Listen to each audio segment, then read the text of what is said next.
Hello, welcome to Duncan Egg Bricks and to a very rainy Wednesday morning. Today is June the 1st, 2022, and I'm here in the car park of my local Smith's Toys so that I can pick up an order that I've made for a couple of the new Harry Potter sets. Now, I was able to get one of the sets early, but unfortunately didn't have much luck finding any of the others. But I'm happy to be here and to be able to pick up a couple of the new sets. I've gone for the Shrieking Shack and Grimmauld Place. But before I go and collect that order, I thought I would take a little look around and see what other new sets they put up on the shelves already. So let's go and brave the rain and take a look. That's the girls' bathroom.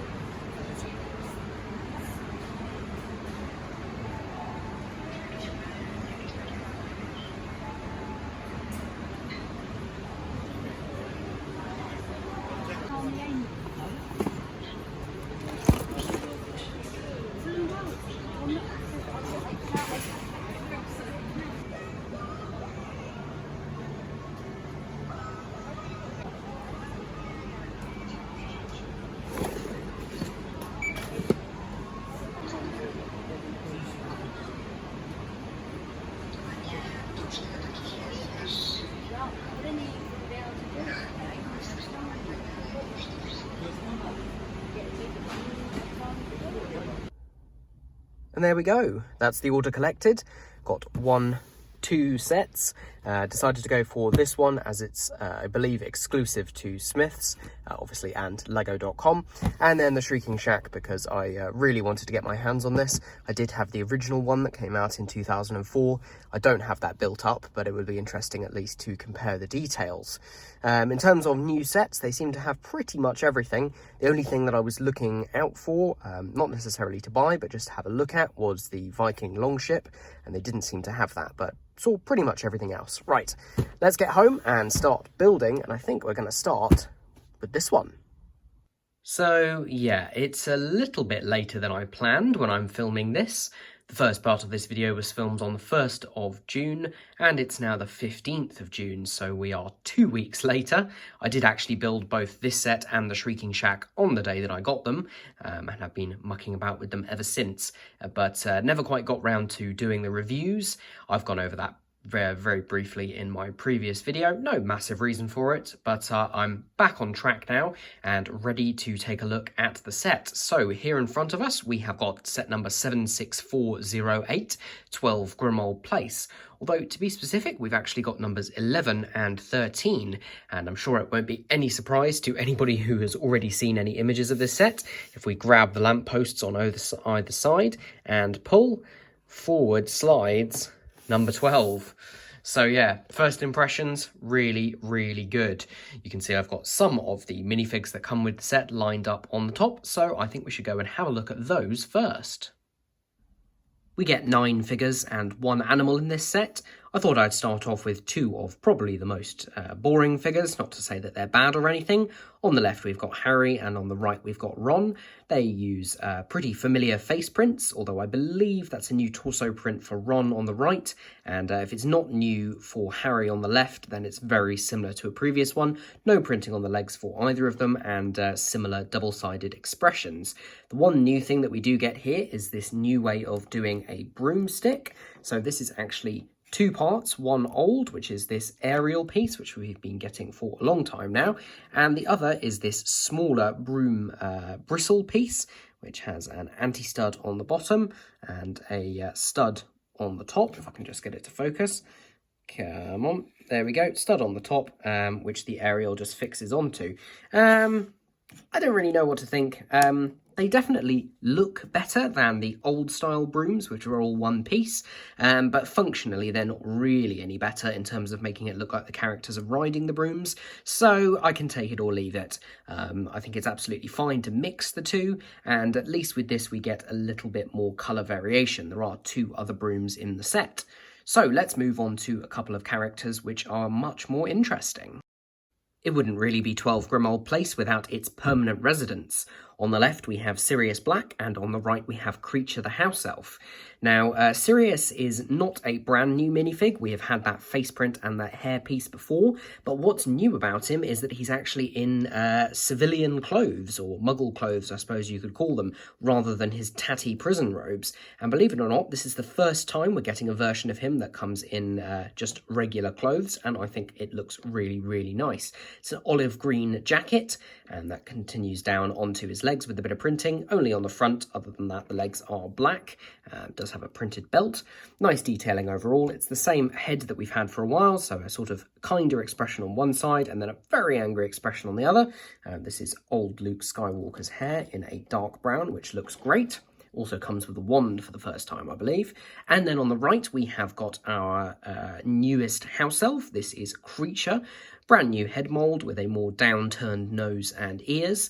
Interestingly, as some other reviewers have pointed out, this is a hard plastic, so the same kind of plastic that other Lego pieces are made out of, rather than the slightly soft plastic that Dobby's head was made out of.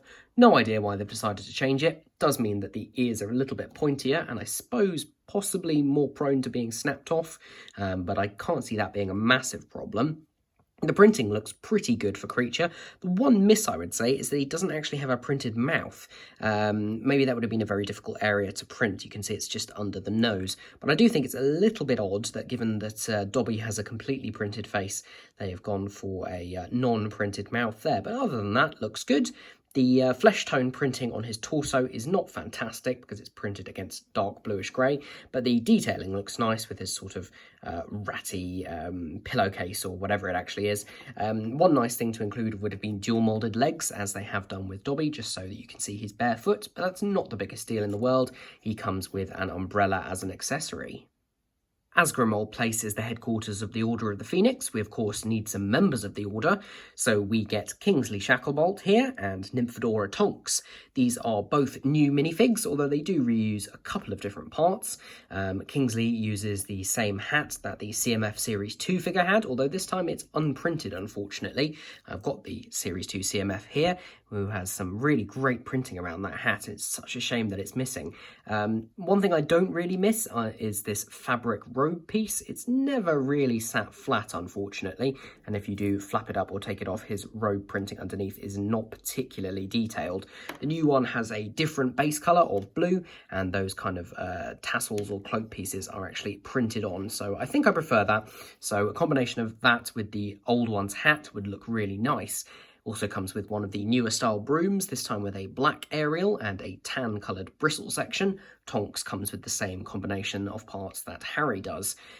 She is also new printing for the torso and the legs, which continues through nicely. New printing for the face, and finally some properly coloured hair pieces.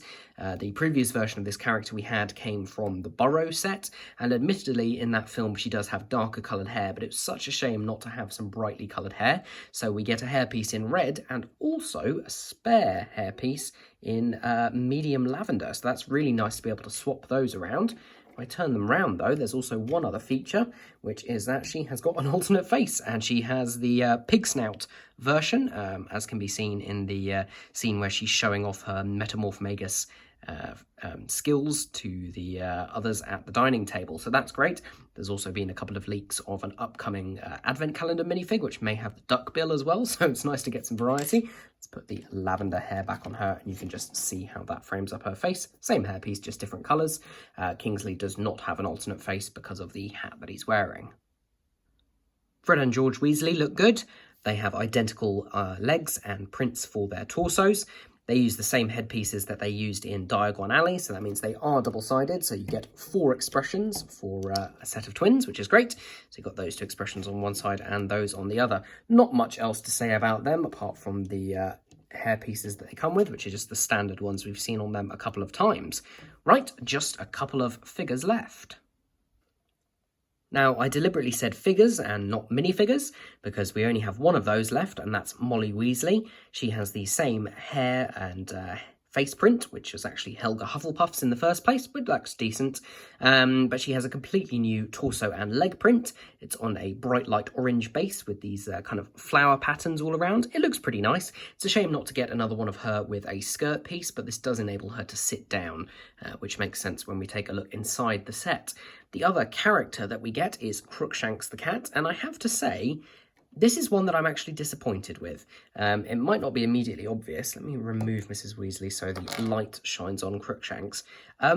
Crookshanks is orange. Just the Lego orange. And I think this is really, really weird. It doesn't look orange on the box art, which admittedly is a render. Doesn't really look bright orange in any of the photos that I've seen. But no, he's completely orange. So unless this is a production error, in the set that I've got, he's meant to be orange. And I find that really weird.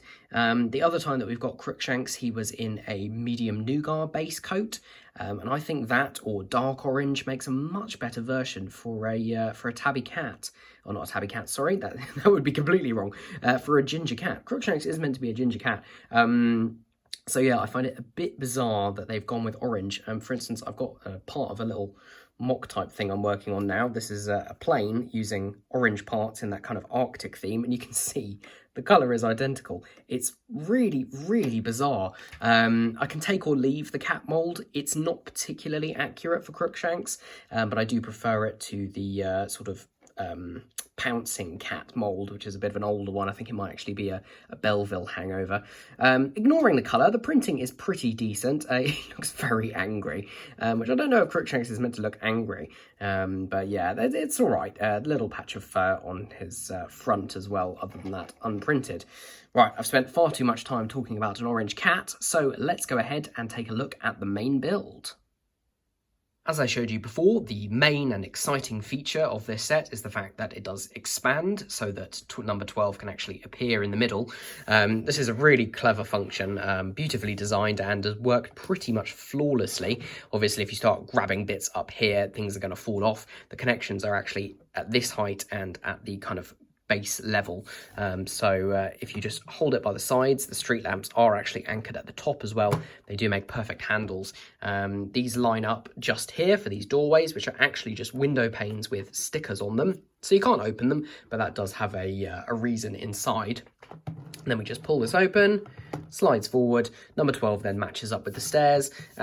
This house, number 11, doesn't quite match up there, and obviously number 13 is outside it, but I'm willing to overlook that because I think the function works super, super well.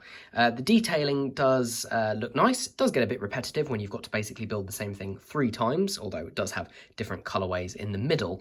Some nice small details, which I may look at a little bit later. Got chimneys on either side and actually a TV aerial on one of the Muggle houses, so that looks nice.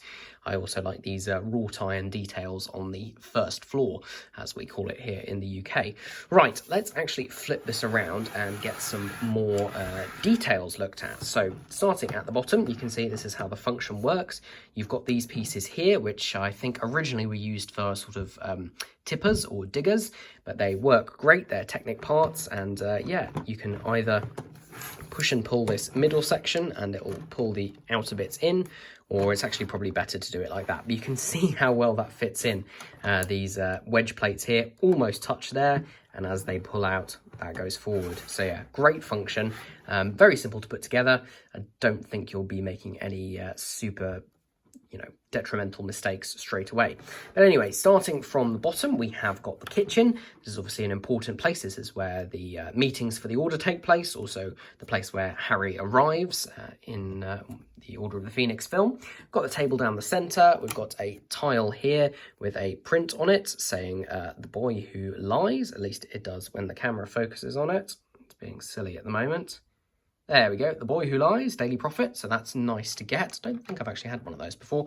Some goblets and cups down there. Got a small thing off to the side, which I guess is meant to be the oven, or the wizarding equivalent, and the hob on top, or the oven and the stove, as people would call it.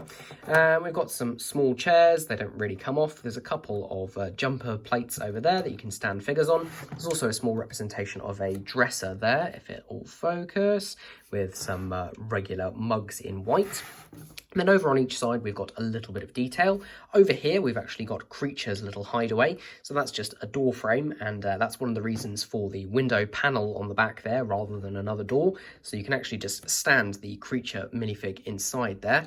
Couldn't find him for a second there. I don't actually know if he fits with his umbrella. Let's just try that.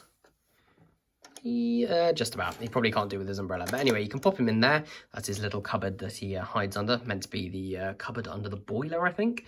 There's also, I don't know if you can see, a couple of goblets up there, maybe representing the Black family heirlooms that Creature has snatched back from the cleaning process.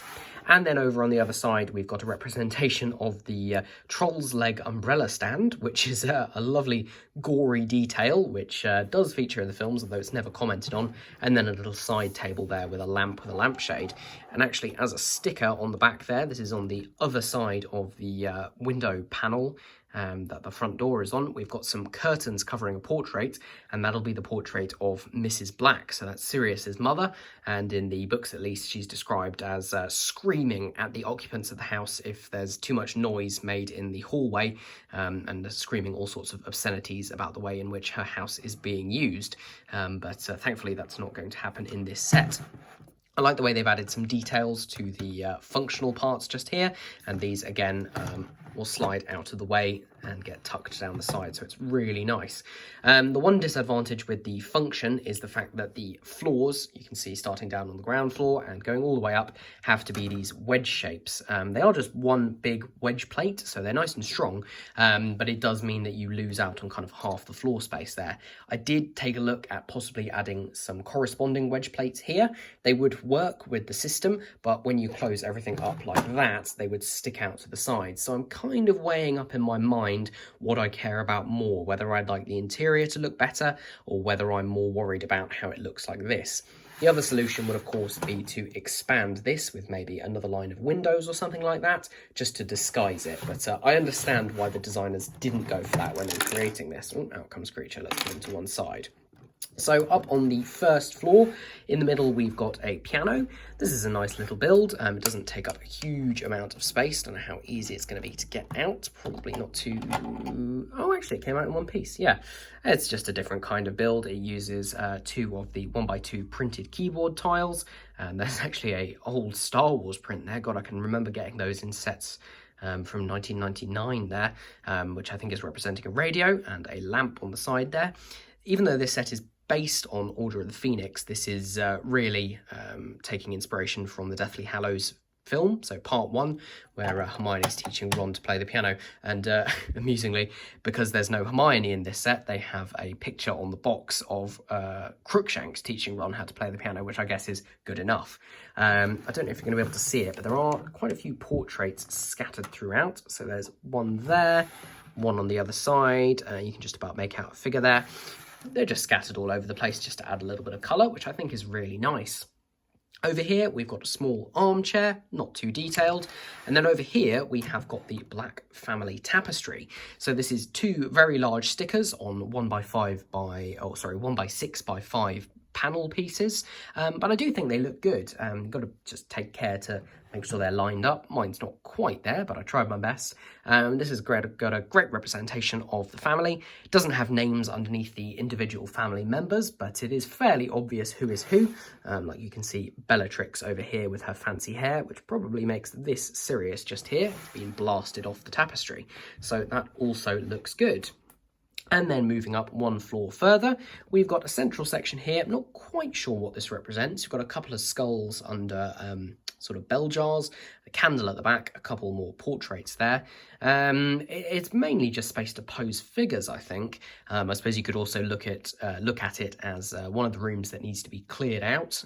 In Order of the Phoenix, they do a large amount of cleaning work to make the place fit for human habitation. So that's possibly what that is, but like I said, mainly a place for posing figures. Over to the left here, we have got Sirius's old bedroom. You can tell that because there is a Gryffindor banner up on the wall there, and he is the only Gryffindor in his family.